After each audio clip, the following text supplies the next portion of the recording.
할렐루야! 살 수 있는 길 주님의 교회 김학준 목사입니다. 오늘 함께 은혜 받으실 하나님 말씀 제목은 예수님께서 주시는 참된 자유입니다. 본 말씀은 누가복음 4장 16절에서 19절까지의 말씀입니다. 예수께서 그 자라나신 곳 나사렛에 이르사 안식일에 늘 하시던 대로 회당에 들어가사 성경을 읽으려고 서심해 선지자 이사야의 글을 들이거늘 책을 펴서 이렇게 기록한 데를 찾으시니 곧 주의 성령이 내게 임하셨으니 이는 가난한 자에게 복음을 전하게 하시려고 내게 기름을 부으시고 나를 보내사 포로된 자에게 자유를 눈먼 자에게 다시 보게 함을 전파하며 눌린 자를 자유롭게 하고 주의 은혜의 해를 전파하게 하려 하심이라 하였더라. 하나님은 참된 자유를 주시는 창조주이십니다. 그리고 그 누구도 하나님을 제한할 수 없습니다. 우리는 하나님의 형상과 모양대로 지음을 받았기 때문에 태어날 때부터 자유에 대한 뜨거운 갈망을 가지고 태어납니다. 그럼에도 불구하고 하나님을 반역하고 타락한 아담과 하와의 자손인 우리는 끊임없이 영적인 속박과 정신적인 억압과 육체적인 고통 그리고 사회 제도적인 억압 가운데서 슬퍼하고 고통을 당하며 몸부림을 치고 있습니다. 우리의 영혼과 마음속 깊은 곳에서 갈급해야 하는 이 참된 자유를 우리는 어디에서 얻을 수가 있을까요? 요한복음 8장 36절 그러므로 아들이 너희를 자유롭게 하면 너희가 참으로 자유로우리라. 예수님께서는 요단강에서 물로 세례를 받으시고 성령에 이끌려 광야로 가셔서 40주 40야를 금식하시고 난 이후에 사탄의 시험을 받으시고 이기신 이후 고향 나사렛으로 돌아가셔서는 회당으로 들어가셔서 이사야의 두루마리를 펼치시고 말씀을 읽으셨습니다. 특히 누가복음 4장 18절 19절 말씀은 예수님께서 증거하실 복음의 메시지였습니다. 오늘 저는 예수님께서 주시는 참된 자유가 무엇인지 성도 여러분들과 함께 은혜를 나누고자 합니다. 첫째로 가난한 자에게 참된 자유를 주시는 복된 소식입니다. 가난은 사람을 속박하는 너무나 견고하고 무서운 쇠사슬이며 족쇄입니다. 적지 않은 사람들은 가난을 미화시키는 말을 하거나 노래를 만들어 부르기도 합니다. 하지만 실제로 가난한 생활을 하는 사람에게 있어서 가난은 인간의 존엄성 자체를 말살시키고 삶을 파괴시키는 가장 무섭고 잔인한 쇠사슬이라는 것을 너무나 쉽게 알 수 있고 볼 수가 있습니다. 가난은 한 사람의 삶의 행복과 꿈을 산산조각이 나도록 찢어버리고 맙니다. 국민을 위해 일한다라고 방송에 나온 일부 정치인들은 대중교통 비용도 모르고 먹고 살 걱정이 없는 작곡가들은 가난이라는 주제로 노래를 만들어 부르며 감성을 팔아서 돈을 벌어서 호화롭게 삽니다. 그러나 정작 가난함으로 인해 매일 아침에 눈을 뜰 때와 너무나 고단하고 아프지만 가난한 삶이 너무나 슬프고 내일은 어떻게 살아야 할지 잠들어 있는 아이를 보며 근심하고 염려함으로 처참함에 눌려서 잠을 못 이루는 이러한 가정에서 단 하루만이라도 살아본다면 자신들이 말하는 모든 말과 노래가 이들의 삶과는 전혀 상관없는 허탄한 말과 노래일 뿐입니다. 그들은 가난한 삶을 경험해 볼 이유가 없었기 때문에 전혀 알지 못합니다. 성도 여러분, 일반 직장에서 말단이나 식당 일 그리고 3D 업종이나 서비스 업종에서 일하고 있는 어리고 가냘픈 청소년들을 보셨습니까? 잘 먹고 잘 입고 좋은 교육을 받으며 꿈을 성취하며 살아가야 할 나이에 열심히 일함에도 불구하고 불규칙하게 그들에게 다가와서 무시하는 말과 행동으로 갑질하는 이들에 의해서 길을 펴지 못하고 무시당하며 슬픈 가운데 주눅들어 살고 있는 그들을 보았습니까? 아르바이트를 2개, 3개를 해도 가족들과 함께 쓰기에는 너무나 많이 부족합니다. 중노동을 하고 집에 돌아오면 작고 작은 방에서 숨통이 터질 것 같고 비위생적인 환경에서 하루하루를 지내다 보면 어릴 때의 푸른 꿈은 하나도 기억나는 것이 없이 사라져 버립니다. 과로와 인정받지 못하고 사람 대접을 받지 못하는 이러한 청소년들과 청년들을 볼 때 스스로 비관하지 않는 것만으로도 훌륭하다라고 할 수밖에 없는 이들을 볼 때 가난은 미화할 수가 없습니다. 합리화해서도 안 되는 것입니다. 우리 그리스도인들과 교회는 불행한 환경 가운데서 고통을 당하는 어린 소년과 소녀들을 도와줘야 됩니다. 그들의 아버지 어머니가 되어주고 오빠 언니 형과 누나가 되어서 사랑을 베풀어주고 지켜주며 채워줘야 합니다. 이들의 마음속에서 시들어가는 인생의 꿈을 다시 심어주어야만 하는 것입니다. 예수님께서 제일 먼저 선포하신 말씀은 가난한 자에게 복된 소식을 전하러 이 땅에 오셨다라는 말씀입니다. 인간의 삶 가운데서 가장 뼈저린 것이 가난입니다. 먹지 못하고 입지 못하며 굶주리는 가운데 헐벗고 고통을 당하는 가난은 인간이 살아가는 가운데 가장 크고도 근원적인 고통이요 괴로움입니다. 예수님께서는 가난한 자들이 비관하지 않고 소망 가운데 살 수 있는 복된 소식을 전해 주시러 오신 것입니다. 그러면 예수님께서는 어떻게 가난한 자들 자들에게 복된 소식을 전해 주셨을까요? 하나님의 사랑과 가난한 자들에게 복된 소식을 전하러 오신 예수님께서는 우리의 마음속에 주님과 동일한 사랑과 복음이 심겨지고 박동하게 하심으로 있는 자가 되어서 없는 자와 좋은 것을 함께 나누게 하심으로 가난한 자에게 복된 소식을 전하게 하신 것입니다. 저녁에 자고 아침에 일어나니 갑자기 하늘에서 축복이 비같이 쏟아져서 일시에 벼락부자가 되었더라 라는 말씀이 아닙니다. 우리가 예수 그리스도를 믿고 난 이후에 성령 하나님께서 공급해 주시는 능력으로 지혜롭고 총명하게 그리고 인내하며 열심히 일하고 그 결과로 모으게 된 돈을 근검절약해서 잘 살게 하십니다. 그렇게 주님의 부유함을 소유하게 된 우리들이 없는 자와 나눔으로 예수님을 따르는 부자 청년이 되게 하시고 천국을 소유하게 하시는 것입니다. 오늘이라는 시간에 우리는 예수님을 어디에서 찾아뵐 수 있을까요? 마리아처럼 기도하며 예배하고 마르다처럼 열심히 구제하고 봉사하는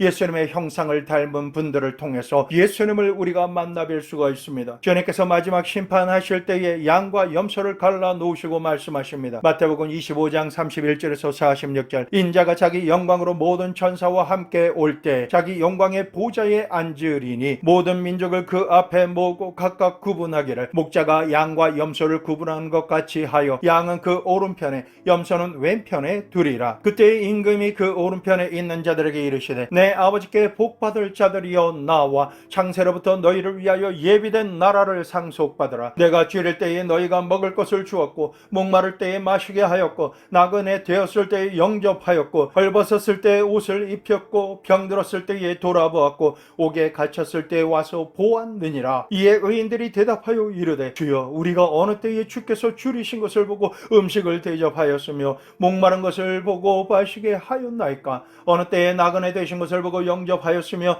헐벗으신 것을 보고 옷 입혔나이까? 어느 때에 병드신 것이나 옥에 갇히신 것을 보고 가서 배웠나이까? 하리니 임금이 대답하여 이르되 내가 진실로 너에게 이르노니 너희가 여기 내 형제 중에 지극히 작은 자 하나에게 한 것이 곧 내게 한 것이니라 하시고 또 왼편에 있는 자들에게 이르시되 저주를 받은 자들아 나를 떠나 마귀와 그 사자들을 위하여 예비된 영원한 불에 들어가라. 내가 줄일 때에 너희가 먹을 것을 주지 아니하였고 목마를 때에 마시게 하지 아니하였고 나그네 되었을 때에 영접하지 아니하였고 헐벗었을 때 옷 입히지 아니하였고 병들었을 때와 옥에 갇혔을 때에 돌보지 아니하였느니라 하시니 그들도 대답하여 이르되 주여 우리가 어느 때에 주께서 줄이신 것이나 목마르신 것이나 나그네 되신 것이나 헐벗으신 것이나 병드신 것이나 옥에 갇히신 것을 보고 공양하지 아니하더이까? 이에 임금이 대답하여 이르시되 내가 진실로 너에게 이르노니 이 작은 자 하나에게 하지 아니한 것이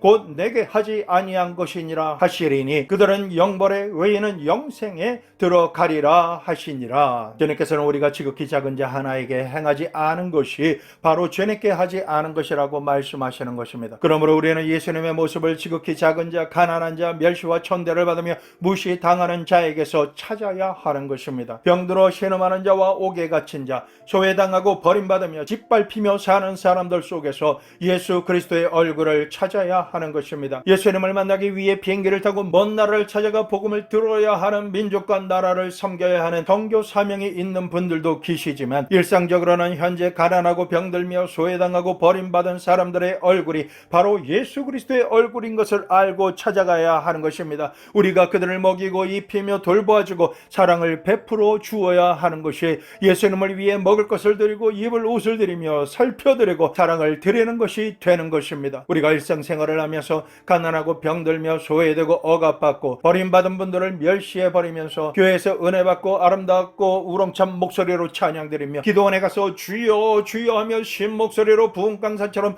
부르짖어봐도 주님의 모습을 찾지 못한 삶을 산다면 그것은 주님과 전혀 상관이 없는 나만 살고자 발버둥 치는 종교적인 위성과 독성과 이기주의에 불과한 것입니다. 주님께서는 축복의 통로인 의례를 통해서 사랑을 실천하게 하심으로 가난한 자에게 복된 소식을 전해 주시는 것입니다. 하루 식사 비용만도 100만 원 이상 쓰는 사람이 도시락 몇 개 나눠주고 구제 옷 몇 벌 나눠주고 난 이후에 모든 것을 다 했다라고 자긍심을 가져서는 안 됩니다. 사랑하는 마음으로 그들의 상처 입은 마음을 살펴주고 다시 예수님을 의지하고 일어날 수 있도록 도와주는 사랑의 동반자가 되어줘야만 하는 것입니다. 그러나 자신이 누릴 것 다 누리고 호화롭게 살면서 그들이 어떤 마음으로 받을지, 오히려 자존심이 상하지 않을까를 전혀 살피지 않고 행하는 가식적인 구제는 차라리 그들에게는 수치스러운 저주와도 같을 수 있습니다. 형제와 자매의 뜨거운 사랑으로 좋은 것으로 겸손하고 친절하게 서로 나눌 때 예수님을 섬기는 것입니다. 이렇게 주님의 사랑으로 섬기는 분들에게 축복하시는 약속의 말씀이 있습니다. 고린도후서 8장 9절 말씀, 우리 주 예수 그리스도의 은혜를 너희가 알거니와 부요하신 이로써 너희를 위하여 가난하게 되심은 그의 가난함으로 말미암아 너희를 부요하게 하려 하심이라. 예수님께서는 예수님을 믿으며 사랑으로 순종하고 주님을 섬기는 분을 위해 예수님께서 소유하신 천국의 부요하심을 주십니다. 우리가 가난할 수밖에 없는 가난의 저주를 대신 감당하셨기 때문에 예수님을 믿는 우리는 예수님의 부요함을 받아야만 합니다. 예수님의 부요하심을 받지 못하는 삶은 예수님께서 대가 지불하신 가난의 저주를 믿지 못함으로 여전히 가난하게 사는 것입니다. 이것은 불신앙이요, 모든 것을 회복하고 부유하게 하시는 하나님의 말씀에 불순종하는 것입니다. 예수님께서 천국의 부유하심을 다 버리시고 이 땅에 오셔서 가난의 저주로 인해 헐벗고 굶주리시며 상처 입은 이들과 함께 맨발로 다니시고 노숙하시며 배고픔으로 인해 음식을 걸식하셨고 울고 웃으시면서 함께 그들과 동거하셨습니다. 왜 그렇게 하셨을까요? 주님께서는 가지고 계신 모든 것을, 심지어 마지막 한 벌의 옷까지 십자가에서 다 벗어주심으로 온 인류를 가난으로부터 벗어날 수 있도록 축복하시기 위해 우리에게 오신 것입니다. 그의 가난함으로 말미암아 너희를 부유하게 하려 하심이라 라고 하는 이 말씀을 믿으십시오. 우리를 위해 주님께서 가난하게 되셨으니 예수님을 사랑하며 믿는 모든 분들은 예수님의 부유하심을 받으십시오. 천국의 부유함이 임할지어다. 가난한 이들에게 천국 복음이 되실 모든 분들은 하나님의 뜻을 순종하며 실행하시는 거룩한 부자 성부가 될지어다. 갈라디아서 3장 13절에서 14절 말씀, 그리스도께서 우리를 위하여 저주를 받은 바 되사 율법의 저주에서 우리를 속량하셨으니 기록된 바 나무에 달린 자마다 저주 아래 있는 자라 하였음이라. 이는 그리스도 예수 안에서 아브라함의 복이 이방인에게 미치게 하고 또 우리로 하여금 믿음으로 말미암아 성령의 약속을 받게 하려 함이라. 예수님과 예수님께서 행하신 모든 일들을 믿으십니까? 이 진리의 말씀을 믿으신다면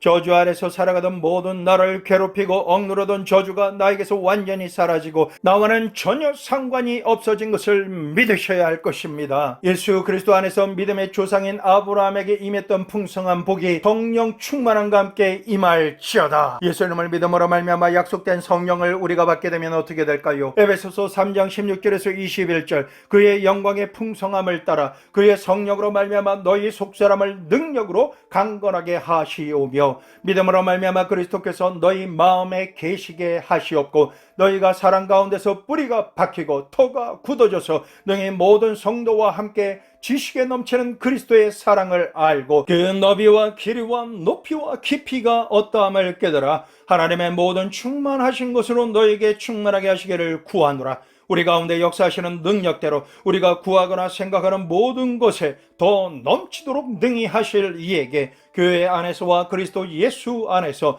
영광이 대대로 영원 무궁하기를 원하노라. 아멘. 우리가 성령으로 충만하게 되면 성령께서 역사하시는 능력으로 말미암아 내가 구하거나 생각하는 모든 것들보다 더 넘치도록 능히 부어주시는 하나님의 은혜를 잊게 되며 영광이 대대로 임하게 되는 축복자요 행복자가 되는 것입니다. 그러므로 예수님을 믿고 의지하며 간구함으로 예수님의 부요하심을 축복으로 받고 가난의 저주로부터 자유케 되며 성공하는 인생이 되시기를 축원합니다. 그 부요하심으로 예수 그리스도의 마음을 가지고 가난한 자와 좋은 것을 함께 나누어야 합니다. 병든 자에게 친밀하게 다가가서 위로하며 물질이든 무엇이든 주님께서 감동 주시는 그대로 행하시는 복음 자체가 되어야 하는 것입니다. 둘째로 포로된 자에게 자유를 주시는 예수님이십니다. 예수님께서는 포로된 자에게 자유를 주시기 위해서 오셨습니다. 전쟁을 유리하게 이끌기 위해서 적군은 여성과 아이들처럼 힘없고 연약한 자들까지도 포로로 잡아가서 자신들을 함부로 공격하지 못하도록 방패막이로 사용하거나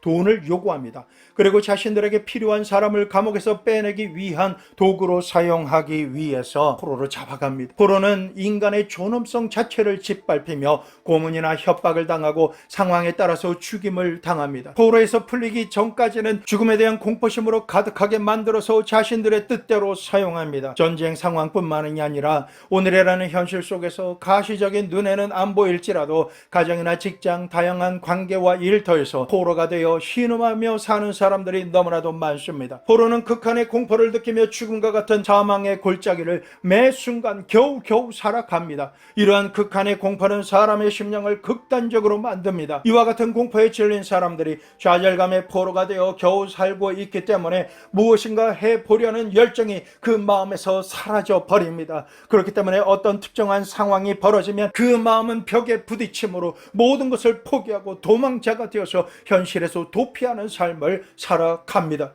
이처럼 좌절하는 사람들이 어디로 도피할까요? 술, 도박, 마약, 그리고 필요 이상의 취미 생활을 하며 현실을 잊어버리려 합니다. 하나님을 믿고 기도할 수 없는 학생들이나 직장인, 정치인들이나 기업인들은 자신의 한계 상황을 넘어가는 어려운 상황을 직면하게 되면 무기력함과 허탈함의 포로가 되어서 자신이 죽는 것밖에는 다른 길이 없다라고 속이고 지옥으로 끌고 가려는 악한 원수 마귀의 포로가 되어서 생을 마감하게 됩니다. 지금 말씀드린 포로가 된 자들에게는 예수 그리스도가 없습니다. 성령 하나님께서 함께 거하시지 않습니다. 그러므로 한계가 분명하게 있는 사람의 힘과 노력과 의지를 알고 있는 악한 원수 마귀가 극단적인 것을 상상하게 하고 교육을 시키며 그 거짓을 타당하게 여기고 받아들이게 만들므로 영적으로 죽게 만듭니다. 마음이 죽어버리게 만듭니다. 관계가 완전히 끊어지게 만듭니다. 그리고 육신적으로도 극단을 선택하여 지옥 백성이 되게 만드는 것입니다. 포로가 된 인생을 더 구체적으로 표현하면 제일 먼저 죄악의 포로가 되어 살아가게 됩니다. 음란과 방탕, 마약과 술, 취미생활에 중독이 되어서 포로의 삶을 살아갑니다. 죄악의 포로가 되면 하나님 앞에서와 사람에게 거짓말을 하고 원망하며 합리화하여 죄악의 수렁에 더 깊이 빠지게 됩니다. 성도 여러분, 이러한 죄악의 포로가 된 자는 자신의 힘과 노력과 의지로 벗어날 수가 없습니다.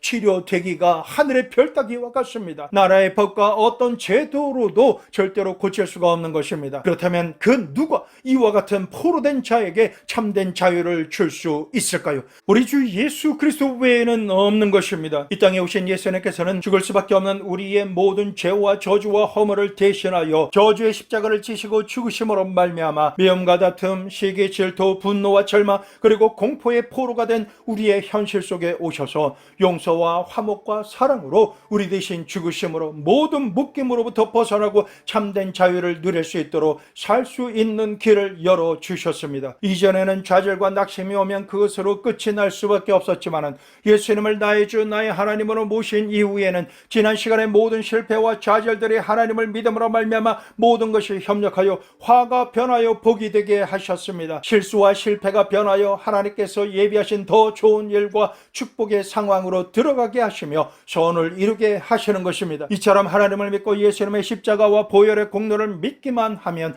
좌절을 이기고 부활의 능력으로 살 수 있습니다. 죄악의 포로에서 벗어날 수가 있게 되는 것입니다. 그동안 포로로 사로잡았던 모든 묶임에서 해방되고 참된 자유를 맛보며 천국의 삶을 살 수가 있게 되는 것입니다. 실제로 예수님은 눈먼 자를 다시 보게 하십니다. 육신의 눈으로 사물을 볼 수 있다 하더라도 앞으로 어떤 일이 일어날지를 전혀 볼 수 없는 눈이 먼 사람이 되면 그 인생의 결국은 자멸의 길뿐입니다. 왜 일반 사람들은 내일 일을 보지 못하는 것일까요? 왜 눈이 먼 자로 살아가게 되는 것일까요? 그 첫 번째 원인은 마음속에 들어온 탐욕 때문입니다. 탐욕이 들어오면 눈이 멀어지게 됩니다. 하나님께서는 아름다운 에덴 동산을 만들어 놓으시고 그곳에 보기에도 아름답고 먹기에도 좋은 과실을 풍성하게 맺게 하셨습니다. 그리고 그곳에는 상함도 없고 해함도 없는 곳이 되게 하신 이후에 그곳에 아담과 하와를 두시고 왕이신 하나님의 대리인으로서 왕같은 제사장의 삶을 살 수 있도록 은총을 베풀어 주셨습니다. 그러나 하나님께서는 단 한 가지 절대 지킬 것을 명령하신 말씀이 있습니다. 창세기 2장 16절에서 17절 말씀, 여호와 하나님이 그 사람에게 명하여 이르시되 동산 각종 나무의 열매는 내가 임의로 먹되 선악을 알게 하는 나무의 열매는 먹지 말라. 내가 먹는 날에는 반드시 죽으리라 하시니라. 이 말씀은 사람이 하나님께서 베풀어 주신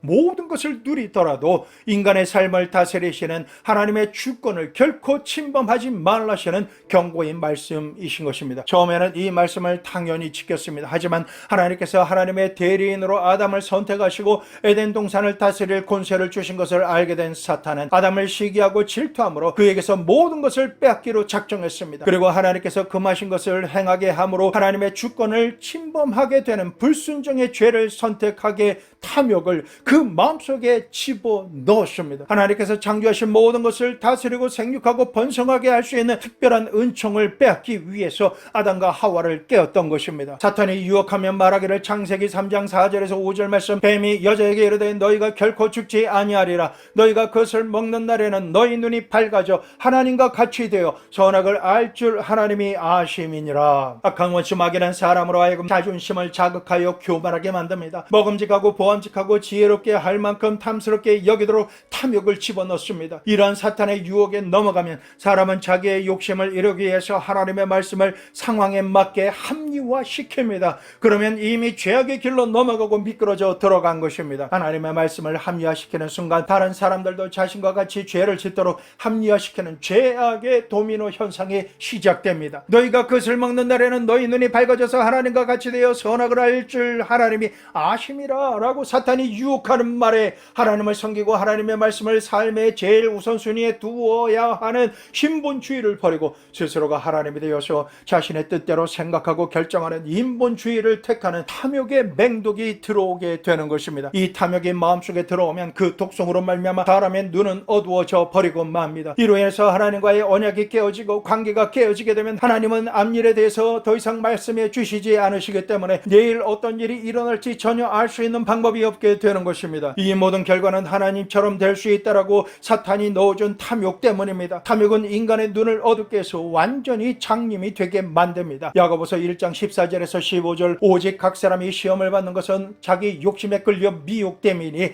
욕심에 잉태한 즉 죄를 낳고 죄가 장성한 즉 사망을 낳느니라. 우리의 삶을 가장 근본적으로 파멸시키는 근원이 있습니다. 그것은 탐욕입니다. 욕심입니다. 정치가에게 탐욕이 들어가면 그것을 감추기 위해서 거짓이 따라 들어오고 평생 권력을 가질 줄 알고 교만하게 행하지만 모래 위에 지은 집처럼 어느 날 갑자기 자기가 망할 때가 온다는 사실을 바라보지 못하고 유아 독전하며 독재 체제를 꿈꾸다가 모든 정체가 만천하에 드러나고 끝이 없는 지옥의 나락으로 빠져 들어가게 됩니다. 사업가가 자신의 지혜와 수단을 의지하고 목적이 있어서 자기 옆에서 자신을 위하는 것처럼 달콤한 말로 눈과 귀를 가리우는 자들의 말에 넘어가면 반드시 망합니다. 하나님께 나아가 기도하고 하나님께서 선택하실 권리를 드려야 하나님께서 책임져 주시는 것입니다. 거짓 속임수로 탐욕을 갖게 하는 말을 귀로 듣고 생각하며 마음에 담을 때 아담처럼 모든 것을 날려버리고 망하게 되는 것입니다. 이러한 모든 탐욕으로부터 벗어나려면 먼저 인생이 무엇인지 어떻게 살아야 하는지를 말씀을 통해서 확실하게 깨달아야 참된 인생을 살 수가 있는 것입니다. 야고보서 4장 14절 후반절, 너희 생명이 무엇이냐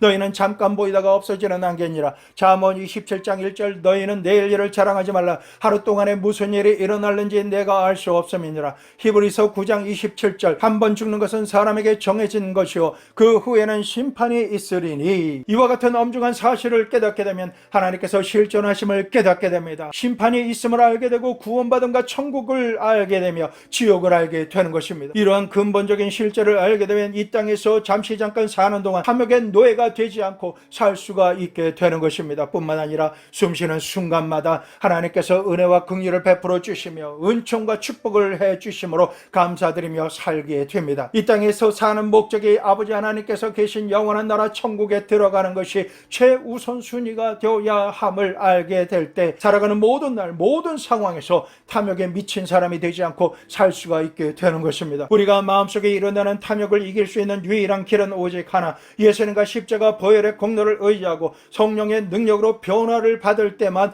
변화된 삶을 살 수가 있습니다. 내가 어디에서 와서 지금 여기에 왜 살고 있으며 앞으로 어디로 가야 하며 무엇을 성취해야 하는지를 알 수가 있게 될 때 탐욕에서 벗어날 수가 있고 주님께서 주시는 믿음, 소망, 사랑 가운데서 성령의 인도하심을 받아 살아갈 수가 있게 되는 것입니다. 넷째로 눌린 자를 자유케 하시는 예수님이십니다. 사람은 영적으로 사망에 눌려 있고 마음으로는 불안과 공포에 눌려서 살고 있으며 육체적으로는 질병과 고통에 눌려 있습니다. 그리고 사회적으로는 제도적인 법과 권력 아래 눌려 지내며 살고 있습니다. 이렇게 모든 영역에서 눌려 살면서 신음하며 살고 있는 우리를 자유케 하시기 위해서 예수님께서 오신 것입니다. 주님께서는 어느 곳으로 가시든지 영혼과 육신이 사망의 영에 눌리고 지배를 당하며 죽은 자를 사망으로부터 해방시켜 주시고 자유케 하셨습니다. 마음이 불안하고 자신이 어떻게 할 수 없는 불가항력적인 상황과 일로 인해서 공포에 사로잡히고 눌린 자에게 세상이 줄 수 없는 샬롬인 평안과 기쁨을 주시는 것입니다. 그리고 사람이 경험할 수 있는 수많은 질병과 고통을 치료하시고 씻겨주시는 일을 행하셨습니다. 예수님의 공적 사역 3분의 1은 병든 자를 고치시는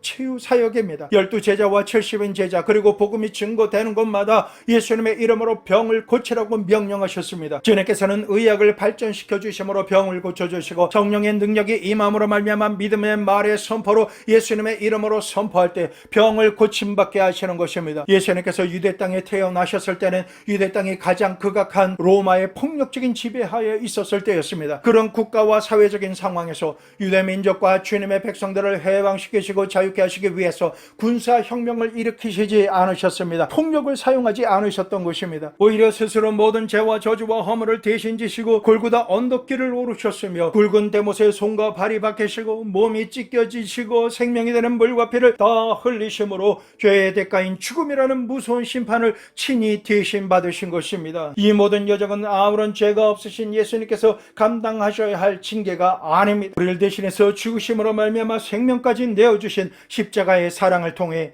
주님의 뜻을 알고 우리가 전하게 될 때 세상 사람들은 어리석다라고 생각하고 말합니다. 하지만 예수님의 사랑과 십자가의 도를 믿고 받아들인 초대교회 성도님들은 주후 300여 년이 지난 이후에 복종으로 나라와 점령국을 다스렸던 로마 정벌을 뒤엎어버리고 기독교 국가가 되게 만드는 것입니다. 주님의 뜻을 가장 잘 나타내 주시는 말씀이 있습니다. 예수님께서 잡히시던 날 밤 베드로는 예수님과 스스로를 보호하기 위해 칼을 뽑아들고 대제사장의 종 말고의 귀를 잘랐습니다. 그 모습을 보신 예수님께서는 말고의 귀를 주우셔서 다시 붙여주시고서는 베드로를 향하여 말씀하십니다. 마태복음 26장 51절 52절 예수와 함께 있던 자 중 하나가 손을 펴 칼을 빼어 대제사장의 종을 쳐 그 귀를 떨어뜨리니 이에 예수께서 이르시되 내 칼을 도로 칼집에 꽂으라. 칼을 가지는 자는 다 칼로 망하느니라. 폭력은 폭력을 부르고 혁명은 혁명을 부릅니다. 제도적인 눌림으로부터 우리가 자유케 될 수 있는 길은 예수님의 사랑으로 자기의 십자가와 서로의 십자가를 짊어지는 정신을 가지고 서로를 인정하고 용납하며 사랑해야 합니다. 거짓없이 상대를 기만하지 않고 대화를 통해서 주님의 뜻이 이루어지도록 해야 하는 것입니다. 예수님처럼 이렇게 해야만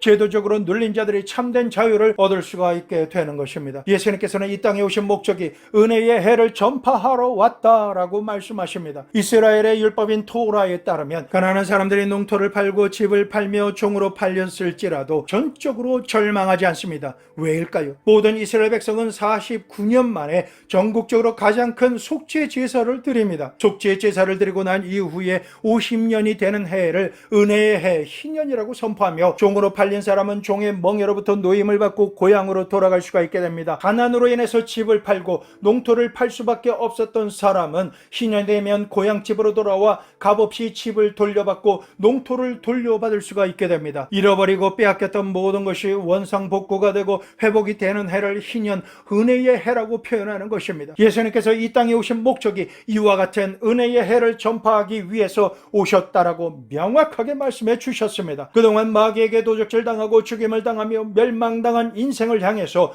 영혼과 마음, 심령과 육신에 속한 모든 것이 회복되어지는 희년이 선포되어졌습니다. 하늘에서 온전한 것 같이 온전하게 회복되는 것입니다. 예수님께서는 2023년 전에 갈보리 십자가 위에서 온 인류가 감당해야 할 모든 죄와 저주와 허물로 인한 심판을 대신 감당하시고 영원히 단 한 번만에 속죄 제물이 되셨습니다. 이처럼 나를 대신하여 죽는 속죄 제물이 있어야만 희년이 있습니다. 예수님께서 나를 위해 몸 찢기시고 피를 흘려주시며 대신 죽으시는 십자가 보혈의 공로가 있어야지만 하나님 앞에서 용서함 받으며 의롭다 칭함을 받고 하나님께서 예비하신 천국의 모든 것을 온전히 받아 누림으로 은총을 받게 되는 것입니다. 구원에 속한 이 모든 일이 이루어질 수 있는 방법은 오순절 날 주님께서 우리를 위해 보내주신 보혜사 성령님으로 말미암아 가능해집니다. 성령 세례와 충만함을 주시는 성령께서 생기의 바람을 우리에게 불어 넣어 주셔서 죽은 자와 방불했던 사람의 영혼이 살아나게 하십니다. 하나님과 단절되었던 친밀한 교제가 다시 회복되게 하여 주심으로 보혈을 지나 담대하게 하나님의 보호자 앞에 나아갈 수 있도록 담력을 주십니다. 상을 받게 하여 주시는 것입니다. 보혜사 성령으로 말미암아 은혜의 해를 맞이하게 된 사람에게 말씀하십니다. 죄 있는 이제 의로운 사람으로 돌아가라. 버림받은 사람은 아버지 품으로 돌아가라. 질병으로 고통받고 눌린 자는 예수님의 이름과 보혈의 능력으로 하늘에서 온전한 것 같이 온전하게 완전하게 치유받고 영혼과 마음과 심령, 육신의 모든 질병의 저주로부터 노임을 받을지어다. 지옥과 같이 역사하는 사망으로부터 자유케 될지어다. 영원한 천국으로 돌아갈지어다. 가난한 자에게 복된 소식을 전해주시고 보로된 자에게 자유를, 눈먼 자에게 다시 보게 함을 전파하며 눌린 자를 자유케 하시는 희년의 기쁜 소식을 오늘 이 말씀을 들으며 예배드리시는 모든 분들에게 하나님께서 영광 가운데 주실 것을 믿습니다. 이 복음을 마음 깊이 받아들이십시오. 믿으십시오. 예수 그리스도와 성령 하나님을 의지하십시오. 예수님께서 주시는 참된 자유를 누리시기를 예수님의 이름으로 축복합니다.